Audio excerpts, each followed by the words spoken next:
Good evening. I'm Greer McGeary, President of Seahorse Victoria, and with me tonight is a very special guest, Noelene Williams, the President of Seahorse Society of New South Wales. Welcome, Noelene. Thank you, Greer. This year is a really big anniversary. It's the 50th anniversary of the founding of Seahorse Australia, the forerunner to Seahorse Society of New South Wales, and then consequently or subsequently Seahorse Victoria in Queensland. How proud are you of that achievement, and what have you in store for celebrating it? Well, it is a matter of pride for all of us. Firstly, that the society is actually against the odds, lasted as long as it has to get to the 50 years. I'm particularly proud, especially being president at this particular time, that it's going to be such a great celebration, because Seahorses, I've been a member now for pretty well half a lifetime. So to be here with the 50th anniversary coming up, it really is a celebration for us and for those who come to celebrate with us in Katoomba. What date have you organised, and what sort of activities have you organised to celebrate the anniversary? Well, we are calling it a weekend celebration. The activities will actually start on the Saturday afternoon, where one of our lovely sponsors, Ophelia, will be running a makeup class. There will also be a visit to our dear friend Gina, who has the Abracadabra's bra and lingerie shop in Katoomba. Then on the Saturday evening, we have our big dinner dance with disc jockey and entertainer. And on Sunday morning, we have the red double-decker bus to take those who want to continue around the tourist icons, tourist spots around Katoomba itself. It sounds to be quite an exciting weekend. I'm looking forward to coming up and joining you for the celebration. One of the things that I think celebrating milestones such as the 50th anniversary, and of course last year was Seahorse Victoria's 45th anniversary, is remembering the efforts that those early pioneers, such as one of your members, Rosemary, put into establishing what we benefit from now. It will be in honour of those who have gone before, some who are no longer with us. It's really been an against the odds situation. So many people have had a hand in helping the society even just to survive. It's much healthier now than it was, but it really represents, we have had over more than 1,200 members over that come and go during those 50 years, and just enough people who are committed enough have been on the committee to keep it going. So it really is quite amazing, and it's a testimony to just how powerful and the compulsion that cross-dressing is, and the drive and determination of the people who kept it going. I've noticed in the time that I've been a member of Seahorse in Victoria is around about 20 years now, and just the change in societal attitudes towards people who look different. You know, I get out and about very comfortably as Greer, whether I use public transport or go to shopping centres or just a walk around the street. I have really no problems in being able to do that. And I sort of always remember the people that were before me who advocate for changes to anti-discrimination laws and all those sorts of things. And I really appreciate those efforts. It seems to be almost a different era now than when I started in the late 80s. Terrified that I hadn't even been out. But now, even if I'm noticed, which generally doesn't happen, it doesn't matter. This very live and let live approach that Australians seem to have in particular is wonderful. And one of our members, a dear friend, said to a young lady in the store a few weeks ago making a purchase, "You realise that I'm a cross-dresser?" And she just looked up and said, "What's that got to do with it?" And I think that's just a symptom of how much the whole world has changed. And most of the fear now is in the mind of those who were terrified to go out. But okay, with support, that can be overcome. The world effectively welcomes us now.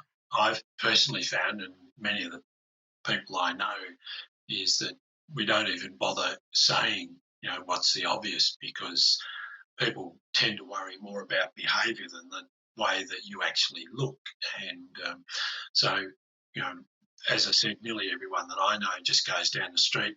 Don't point out the obvious, because although I'm 6 foot tall and I've got the classic male body shape, but when you've got natural blonde hair such as I've got, it really does sort of give an impression that, well, I'm comfortable with myself. If one is comfortable with oneself, then other people will accept that much more easily and be comfortable with your presence too. There is just no reason for them to have any second thoughts or to suspect your motives. And usually they're so engrossed in their own lives anyway, it's not an issue. So anything that can minimise the chances of standing out, that's fine. Otherwise, everyone is still part of the human family, and that's the way it seems to work now. That sort of leads into a little bit of your personal story then, is your memories of when you were first aware that you needed to dress occasionally, and your memories of how people treated that sort of difference. Yes, I was 4 years old when I was aware that I had the compulsion. It wasn't just the silky fabrics. I still felt a belongingness in musty smelling block pleated skirts, woolen cardigans, in midsummer under a corrugated iron roof, perspiration pouring out of me. The same sense of belonging was there. And it was only, and I had very little opportunity to dress. I knew that there was nothing wrong with it. I knew I couldn't afford to be caught either. So it was just something that I had, and very rarely could I dress. As I grew older, of course, I wanted to combine all aspects of the feminine mode, that is, with the clothes, the shoes, the makeup. But it was many years, of course, before I could actually do that.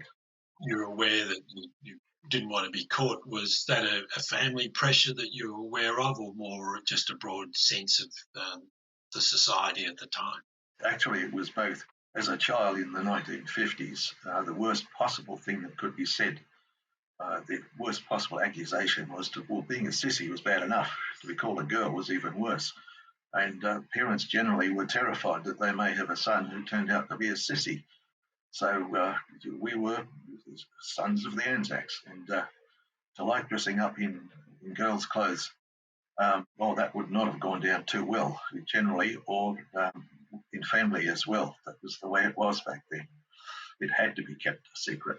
So did you have any sisters? Because in my family, I'm the middle of 5 brothers, so the only female in the house was mum, and of course, as particularly we got to teenagers, we all towered over her because she was only 5'3", and we're all nudging up around 6 foot plus. It's very difficult to dress in those circumstances. Yes, it was. Mine was mostly in places like the laundry, or actually in the toilet where I could be secluded.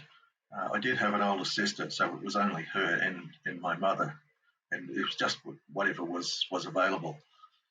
When I was older and had my own money, but still living at home, I did have a few articles of my own which I kept in a music case hidden in the top of the wardrobe. But it was that's all I could have. And even then, it was only just in my bedroom, but it was very much grab it as I could. It was ad hoc, but terrified that that little stash might be found. So it wasn't until I had a place of my own that I could finally dress. And even then, I was actually slow to embrace it. All of us have gone through some stage of having a little stash somewhere, and then there's the great purge. I'll get rid of it. I can overcome this. It's I want to be just the same as everyone else. I love my athletics. I was strong and physically very fit, and used to help out a swimming pool in Ballarat in my teenage years. And when you get out of the swimming pool, wrap the towel around you. I'd sort of wrap it in half because that was a mini skirt, and that was the closest I could come to dressing in public or even in private. I'm in grief over the beautiful clothes that I put in the incinerator when I first started living by myself, and thinking that, that's it now, I can give it up, I'll never be discovered, it's over. I went for as long as 3 years doing that, until one day I happened to buy 2 lovely dresses in was a Salvo's or a Vinnie store. I just felt like I couldn't live without them. And as soon as I bought those and put them on and they fitted perfectly, I thought, what am I doing? This is part of who I am. This is not going to go away. And from that moment on, which was about 1983, I never threw anything out except as part of normal rotation of wardrobe. So that was where I finally decided that I embraced it. I owned it. It was part of who I was. No more delusions that I could stop sometime. Once I was in a position, as I said, approximately 20 years ago, having no need to throw out clothes, I became a bit of a hoarder, and even though I've managed to reduce some of my wardrobe, it's overflowing, and there's some boxes under the bed that have still got quite a lot of clothes in it. So it's the change in attitude is quite marked from those earlier days. When I did finally decide this is part of who I am, it's not going away, I was actually much more at peace with myself. I was more accepting of myself. I just felt happier within myself, and I had much more emotional and mental energy to put into my life generally. So the big secret, it was like water wearing down stone. Given long enough, the water will prevail. And that's what it was like. That began to change when I said to myself, no, this is part of who I am. It doesn't dominate my life, but it is permanent, and I will accept it. And I was just so much more at peace with myself from then on in all aspects of my life. So that was a significant realization, a genuine coming home to myself that moment. Coming to terms with it does make it much more peaceful. I find once I actually was out to all the people who were relevant to me, it did have an impact upon my marriage. And while we're still quite good friends and get on well, it was never going to work out in the long run. But I do feel much more peaceful with myself and calmer, and who I am is who I am, and that's the way it's going to be for the rest of my life. And that's a really comforting thought, both for your mental health and even for those around you that you know, such as children and grandchildren and things like that. Yes, I admire you for the journey that you're on, Priya. Myself, I've never felt the need to become a full-time transgender or even to dress full-time, although I would love to do it for, say, a week or a month. It can become quite onerous. I still value my male life and my male self, but the realization that it wasn't going away started me on the journey to working out that not as a diminished male, as many people might say a cross-dresser, but as an enhanced male, as an augmented male, that it is great to be a male because I can adopt so much of the female world that it's been enriching. So I really do value my male side and do not want to be seen as a cross-dresser first and foremost, simply as part of my life as a male. And yes, there are so many positives about being a male that I'm in the process of writing them out for my own benefit, and it's amazing the amount of material that's coming out from within myself. Well, last year I sat down and wrote, as part of our Seahorse Victoria's 45th anniversary, history of the last 20 years to add to a previous history of the first 25 years.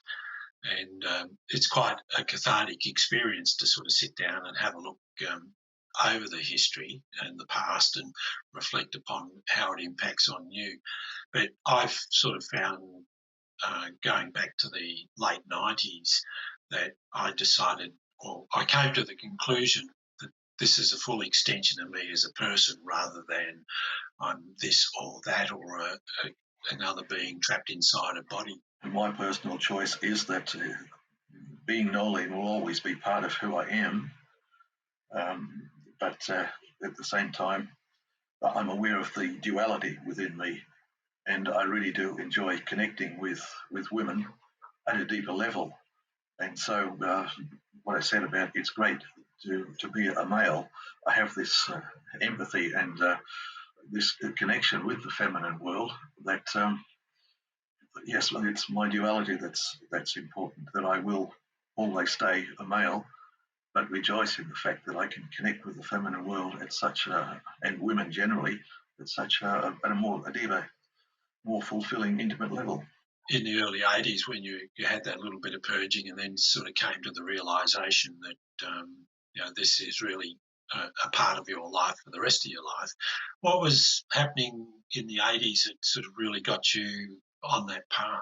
Well, I wasn't comfortable with the big secret, the amount of the corrosive drip of constantly keeping the secret and the tension that involved. And I was under the delusion that if I stopped cross-dressing, the tension would go away. But of course, it never did.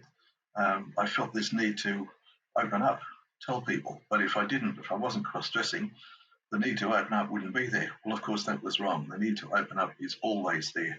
So once I worked out that this is part of who I am and was happier, then I could move into a situation where selective people would know, accept me, and it would be okay. And that's the way it's turned out. I understand that one of the first things you really did was get involved in a sort of telephone counselling service. So tell us a bit about that and the impact upon you. I was lucky. I happened to hear about or noticed a little ad in the newspaper for more volunteers for the phone counselling, which meant that I thought perhaps I could speak to someone anonymously and confidentially over the phone, which is what phone counselling is.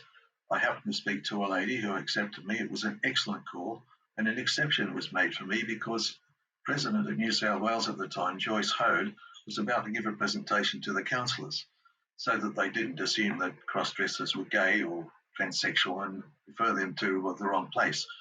So I was fortunate. I was invited. I attended. I heard Joyce and decided by then, yes, I would join Seahorse. I had known about it for some years anyway, but finally I would do it. And I was accepted so well by the counsellors, especially when the cask of wine came out at the end of the evening, that I had the finger pointed at me about turning up the next selection day, becoming a counsellor myself, which I did. Meanwhile, the administrator, who was a lovely lady, had invited me to dinner at her place, at her home with her elderly mother, three of us. I was out as Noelene having dinner. And so when selection day arrived, there I was, and I threw myself into phone counselling for its skills. It was wonderful. It did so much for me. And I had these new friends who were non-judgmental, some of whom knew about Noelene, and okay, that's fine. And so I had this energy that I was able to put into being a counsellor at the same time, in parallel, also coming to the Seahorse meetings. With Seahorse Victoria, I've been the first point of contact for many years, and I have our mobile phone sits on my desk at home. And when you have a chat with somebody, and particularly somebody who for the very first time is telling somebody else about it, it's a great privilege, but it's also a learning experience for yourself, in how to become comfortable with yourself, giving it perspective in your life and that, but to also know that you're actually helping somebody else to do the same thing. So from that counselling experience, what have you been doing sort of since then? It went on for 14 years altogether. It was 20 years ago that the organisation became defunct. It wasn't Lifeline, it was community-based and had no money.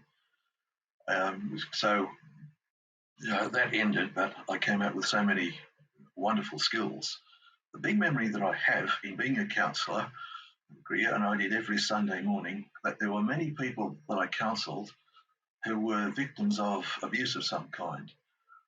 This was domestic violence, sexual abuse. We know the stories there. There are people out there, but they couldn't tell anyone.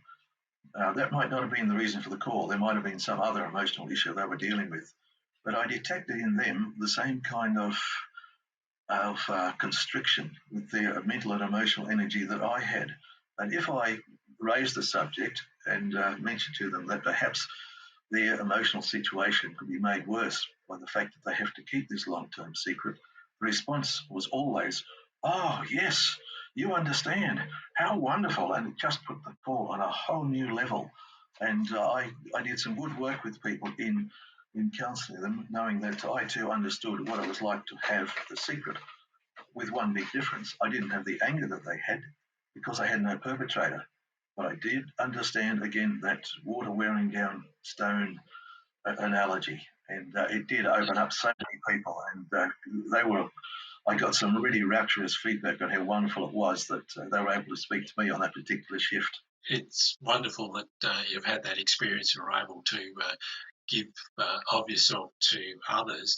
Now, with that sort of counselling experience, how have you found, being in Seahorse and the impact that Seahorse has had upon the people that you've known? Well, what my counselling skills have done for me is that I understand empathy and listening skills very well, but it means that I can take a counselling approach without being clinical. For example, not just within Seahorse, I've spoken to a few of the members, but mostly in my role as president now, when I receive inquiries through the website, people who ask, quite often it's a wife, look, my husband has just told me and I'm at wit's end. What do I do?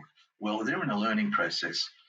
So it's usually the wife, or sometimes it's a mother. How can I suspect my 14-year-old is cross-dressing. Can you tell me how I can start a conversation with him? Because they're afraid of what it will do to the relationship if it isn't done right. So I essentially have, when I'm talking to someone, and I will send the information to them attached to an email, there are five principles.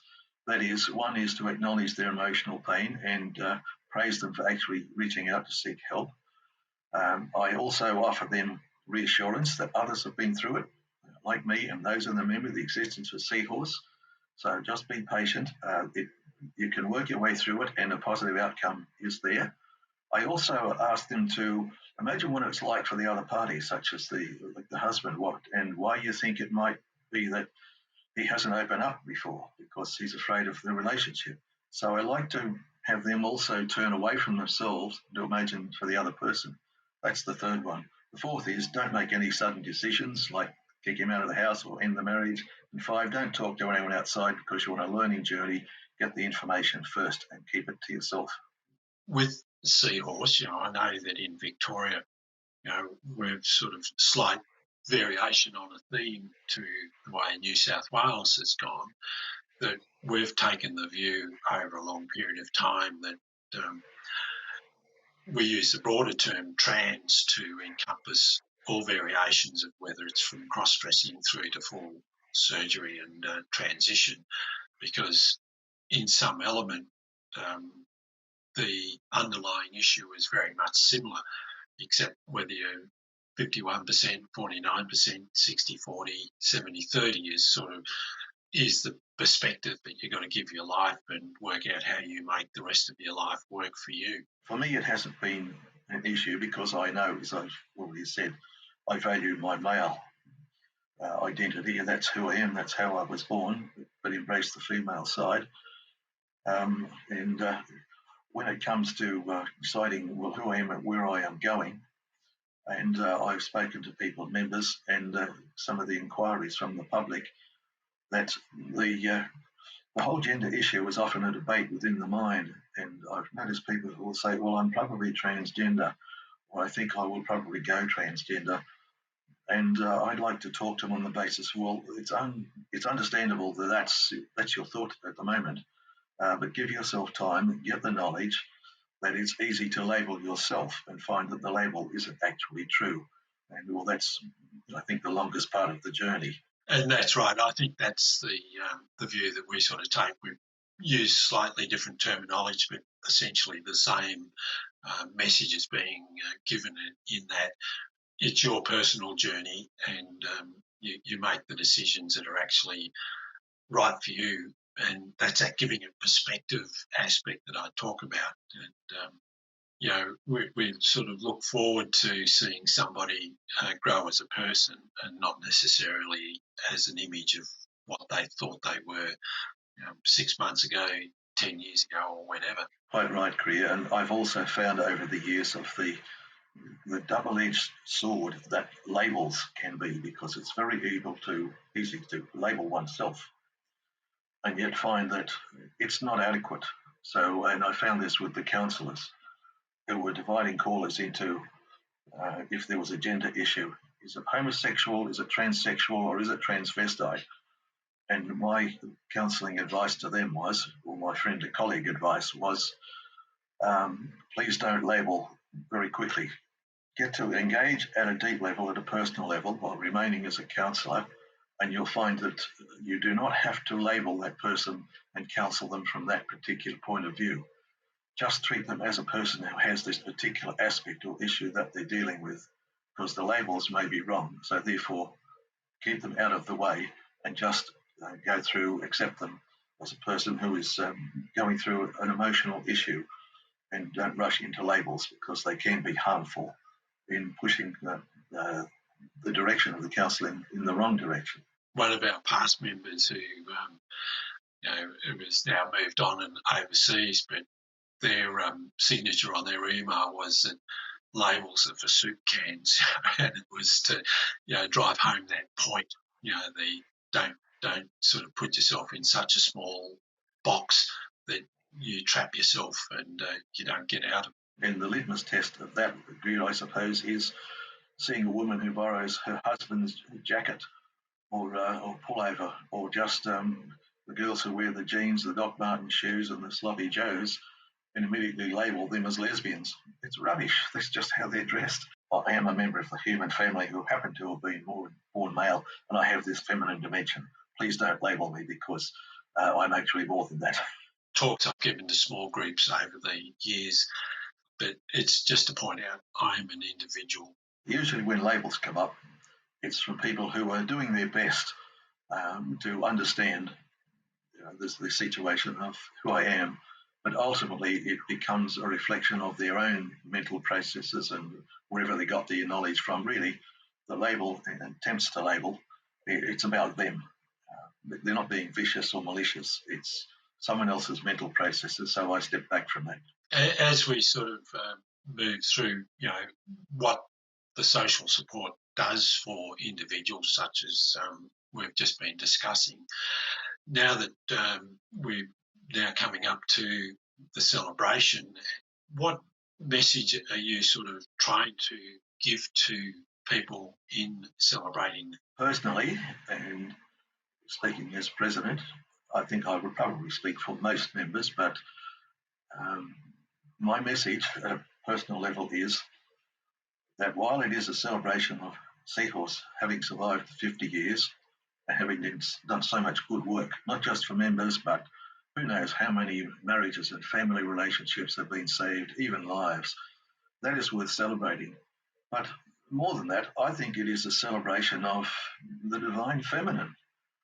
There is something about the state of being feminine that attracts us, that the likes of me have had from an early age, a sense that there is something enriching about, something glorious about being feminine, despite all the problems it is, that essentially we are celebrating women. We are celebrating femininity. And I love the term divine feminine, because that's what drives us. That's been part of our journey of not just being out in the outside world, but the internal journey of who we are as individuals. Gender issues, that it eventually comes down to the sheer glory and the divine feminine, and just its role in this thing we call living. And that's what really I think it is a celebration about, that members like me, as I said, enhanced male, but saying, ladies, we love you and we honour you. That's the essential message that I see over the 50 years to the celebration. Noelene, I think on that very positive note that you give there for the message of celebrating the 50th anniversary as Seahorse Australia, and therefore Seahorse Society of New South Wales, and subsequently the offshoots in Seahorse Victoria and Queensland, and the other social support groups. A celebration well worth the effort, and well worth the continuing for the future, really, because we know that there are still going to be people who need a good social support mechanism to be comfortable with themselves. quite right. It would be lovely to be in a world where organisations like Seahorse were not necessary. Yes, and while that is an existential threat to Seahorse, it's positive because in some ways the community is overtaking us. But there will always be some people who will need that help. Whether there will be enough to justify Seahorse, who knows? But the fact is, Seahorse is here. It's still functioning after 50 years. It is still quite strong. Okay, so we will push on and mark the occasion appropriately. Thank you for watching Bent TV. I'm Greer McGeary, and my guest tonight is Noelene Williams, the President of Seahorse New South Wales. Thank you, Greer, for the opportunity. It's been wonderful. I've really enjoyed it. I hope the viewers find something of value in it.